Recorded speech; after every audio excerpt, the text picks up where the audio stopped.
Jeshi la Polisi mkoa wa Morogoro linaendelea na mikakati yake ya kuimarisha usalama kwa kufanya operesheni mbalimbali.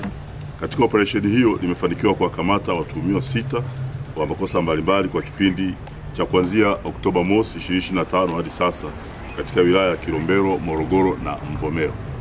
Katika operesheni iliyoshirikisha askari wa wanyamapori iliyofanyika wilaya ya Kilombero na Mvomero, imefanikiwa kuwakamata watuhumiwa 4 wakiwa na jumla ya vipande 23 vya meno ya tembo. Katika tukio lililotokea Oktoba 12, 2025, walikamatwa Ernest Edwin Makali, mkulima mkazi wa Mbingu. Huyu ana umri wa miaka 53. Na Lois Mwaka Luvanda mwenye umri wa miaka 58, mkulima mkazi wa mkoani Iringa, wakiwa na jumla ya vipande 20 vya meno ya tembo. Watuhumiwa walikamatwa katika kijiji cha Sagamaganga, kata ya Signal, wilaya ya Kilombero, mkoa huu wa Morogoro.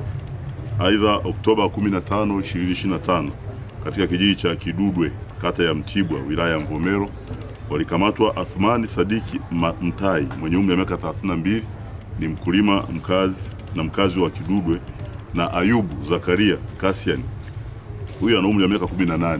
Hao kwa pamoja walikamatwa wakiwa na kichwa kimoja cha mnyama aitwaye anayedhaniwa kuwa ni swala. Vile vile mnamo Oktoba 13, 2025, katika kitongoji cha Kimbwala, kijiji cha Kisaki, wilaya ya Morogoro, alikamatwa mtu mmoja aitwaye Mongota Rugwasha Jisabu mwenye umri wa miaka 27, mkazi wa Kimbwala.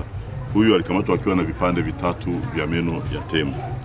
Jeshi la Polisi mkoa wa Morogoro limefanikiwa pia kuwakamata Fadhili Mohamed Sheweri. Huyu ni kijana mwenye umri wa miaka 17, ni mkulima, ni mkazi wa Muhola Ifakara, wilaya ya Kilombero, na Kretus Akwilini Mnolele, naye ni kijana umri wa miaka 16, mkulima mkazi wa Muhola, kwa tuhuma za kufanya matukio ya unyang'anyi wa kutumia silaha.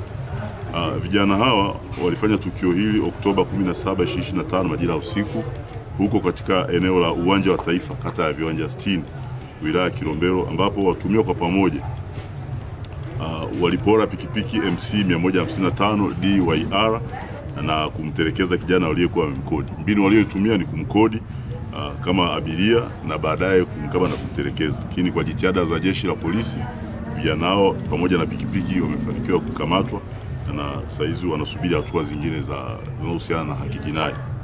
Jeshi la polisi linawashukuru sana wananchi ambao wanaendelea kushirikiana na polisi katika kutoa taarifa za uhalifu na wahalifu. Aidha, linawataka watu wote kuacha vitendo vya uvunjifu wa amani, hasa wakati huu tunapojiandaa kutekeleza zoezi la kikatiba la kupiga kura Oktoba 29, 2025, kuwachagua rais, wabunge pamoja na madiwani.